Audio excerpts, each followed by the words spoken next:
Award-winning artist and self-titled rebel Thandiswa Mazwai is back with yet another offering. She's released her first jazz album named after her mother, Belede. Mazwai belts out South African jazz classics and pays tribute to some of the most rebellious and monumental musicians. Nontobeko Sibisi sat down with the muso as she talks rebels, revolutions and fees must fall.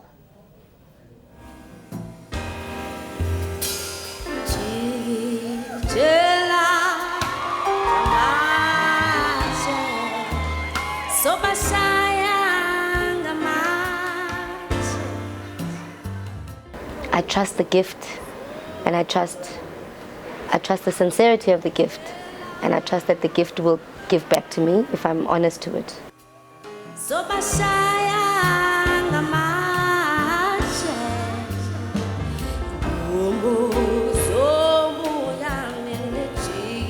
A song like Jigijela, when I was listening to the original recording, I was hearing and seeing mostly I was seeing the visuals of young people throwing stones at police vans during the apartheid era.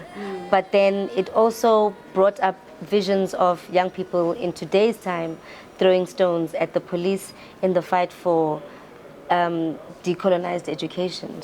Take me back to perhaps maybe the first time you heard about Fees Must Fall and you saw the visuals. Yeah. How was that for you, seeing it to a point that it brought us to this song coming out in your album?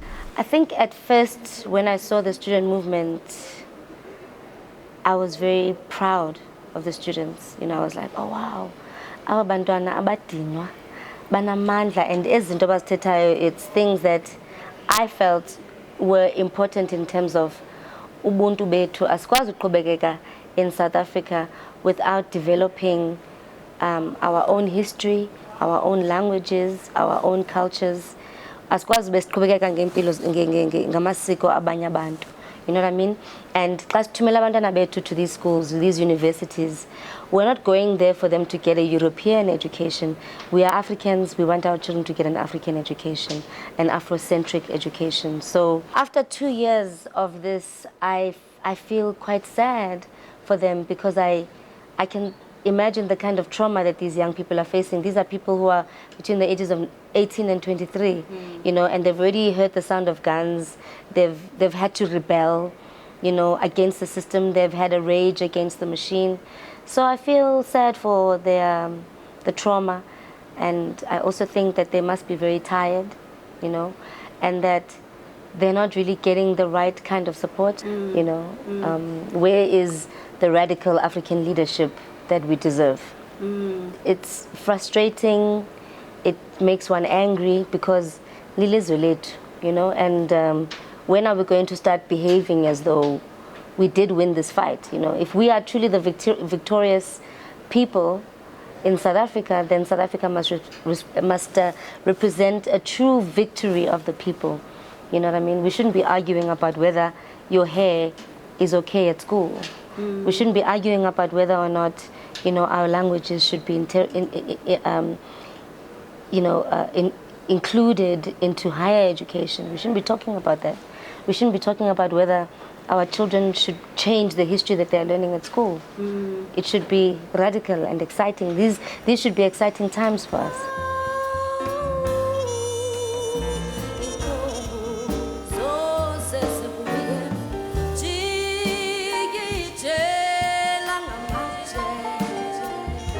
Now, you come from a very politically aware family. Do you stop and look around and say, with all the things that are going on with Zuma Must Fall, with Fees Must Fall, with Praveen? It feels like there's so much. I think there's like a general frustration everywhere with, you know, people suffering, people in their poverty, people who are, you know, all the woke kids. You know, the minute they got woke, they said, wait, oh my goodness, what's going on, you know? So I think there's a lot of frustration in the lack of, like I said, a radical change in the lives of black people. So, yeah. But South Africa is also a very beautiful country. And there's also a lot of great things that happen in this country, a lot of great development. that happens in this country. It's just that, you know, when the people of the country are unsettled, they will speak up, and they must. So it's not to say that we don't love our country. It's to say that I am uncomfortable in my position, and what is happening now is quite inspiring in how it has brought out the voice of black females. Just in terms of also within the student movement, you know, I find that the voice of the young black feminist is quite loud and visible, you know. So it's also honoring that sound, you know, honoring the sound of a woman's rage, honoring the sound of a woman's voice, you know, women who are not afraid to be seen and heard, you know.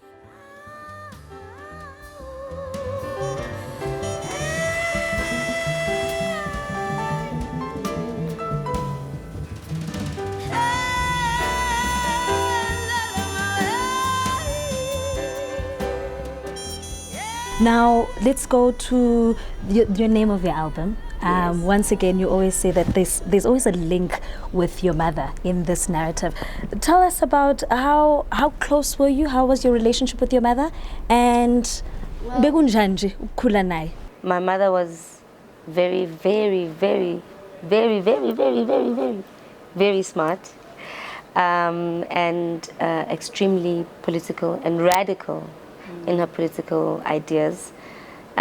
And radical not in today's time, but radical in, you know, in the 80s. And she was a staunch Pan-Africanist and a womanist, you know. She represented that feminist, womanist energy to me, even though we never spoke about the word. She had me when she was about 16 or 17. So we used to play together, we used to hang around together and sing together.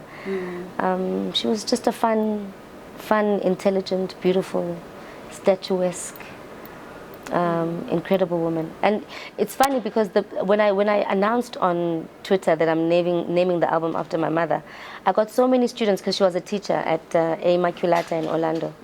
I got so many of her old students saying, "I know this name.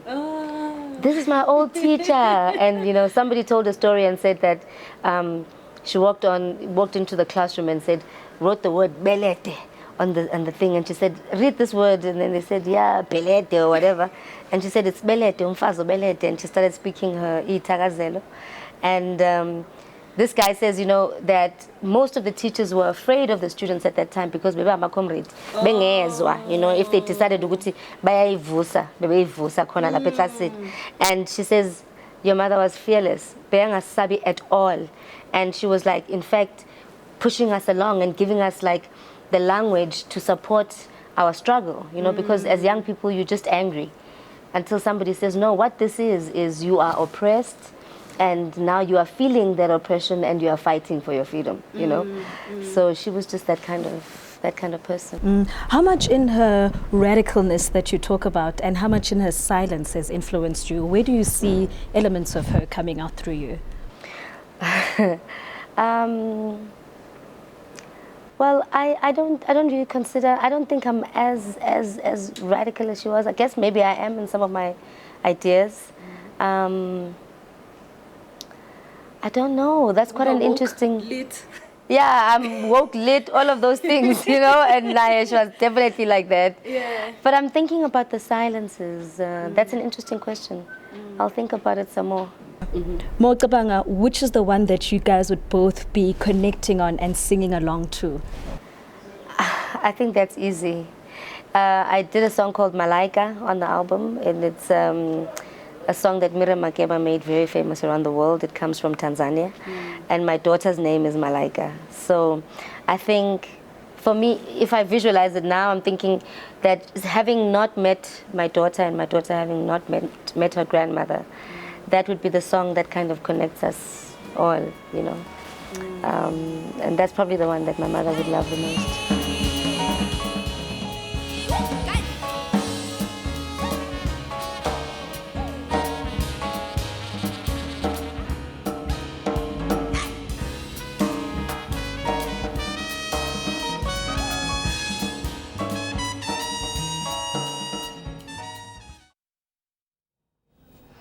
Our entertainment reporter Nontobeko Sibisi in conversation with the award-winning artist Thandiswa Mazwai. We'll have the second half of that special interview for you when we continue. Stay with us.